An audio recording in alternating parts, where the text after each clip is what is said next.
Does anyone know what is wrong with this? It is a 2004 Ford F3506. Ooh, that is rough. That is rough. I appreciate you tagging me in this video. Here's what I'll tell you. That running can be caused by any number of things. ICP sensors come into mind, inadequate injection control pressure, just generally. Bad injectors can cause this, a bad H-pop, a bad IPR valve, but you're just guessing.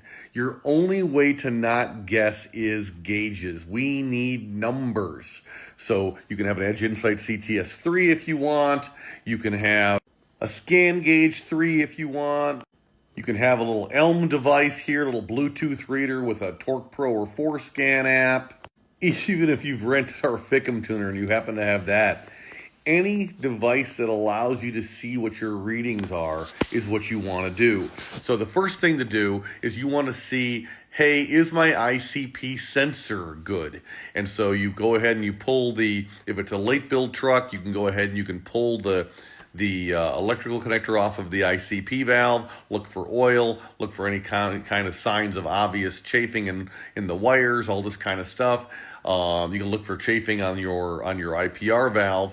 But what you want to do is you want to go ahead and pull up whatever gauge you've got, whether it's IDS or 4Scan or a Solus, whatever you've got for something that'll read live data, and you can see what's going on. Now, if you don't have a live data device, at least you can have a code reader. If you have an OBD2 code reader, you can see, hey, are you pulling codes? And then post them back in the comments of this video. Yes, I see these codes. I don't have live data, but I'm seeing these codes, and I can help you with that. The fact, though, is that without data, you are absolutely guessing.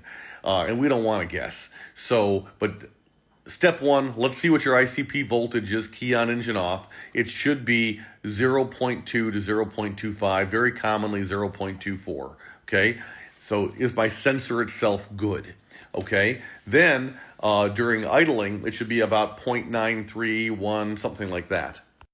After that, you can go ahead and say, okay, or during that, you can go ahead and you can say, hey, is my IPR valve behaving? So is it between 14 and 15% duty cycle, key on, engine off? And by the way, what duty cycle is it when it's running like dog meat like this here? If it's pegged, if it's totally pegged out, right? If it's at 84, 85% when it's idling like that, it's like, hey man, I'm giving it all I can, Scotty, and I just can't supply any more high pressure oil to this motor because of whatever, because of either a weak pump or a leak in the high pressure oil system with dummy plug standpipes, something like that, okay? If you do have a leak in the high pressure oil system, you can either buy or rent this tool from us, this high pressure oil pressure air test tool, and you just spin this into you take the IPR valve out and you spin this into where the IPR valve goes in the back of the motor by the H-pop there on the driver's side, and you can put shop air to it and just listen. And if you hear a bunch of air into valve covers, well, ding, ding, ding, there's your problem. Time to pull a valve cover and do some inspecting, and you dummy plug standpipes, injector cup nipples, their O-rings or whatever, but you can decide from there. If you don't hear anything, then very sadly, probably it's your high pressure oil pump itself. But this presumes and assumes the very beginning of the conversation is my ICP sensor is good, my IPR valve is good, and this is the pressures that I'm running. If those pressures are indeed, so if your sensors are good and your pressures are good, then your problem is not this, and it could be a base engine issue, although I doubt it.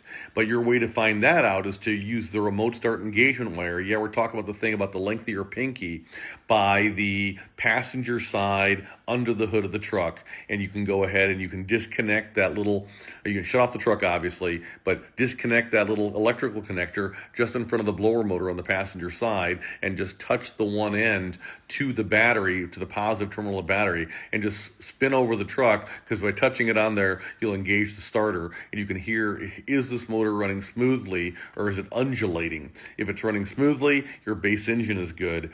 Yay. If it's not running smoothly and it's undulating, that's bad. It should go, right?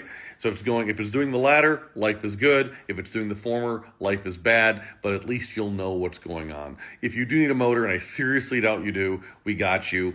If you do need anything in the high pressure oil system, we got you. You need injectors, we got you. But your answer is data. And without data, you're not going to know. The least expensive way to get through this is with a Bluetooth test device like that Elm that I popped up. It's like $30, I want to say, on FICMRepair.com. And you can download ForeScan or Torque Pro for like $5, and either in the Apple Store if you're an iOS guy, or on your Android device in the Google Play Store. All right. So I hope this helps somebody. Put your comments in the comments, and let's work together on this. All right. Thanks very much. FICMRepair.com. We're all in this together. The goal is never to sell you stuff. It's just to tell you stuff. But anything you do need for your truck, we totally got you. And this is true Ford, Chevy, and Dodge. So we're not just Power Stroke 6.0 guys. Okay. Thanks very much. See ya.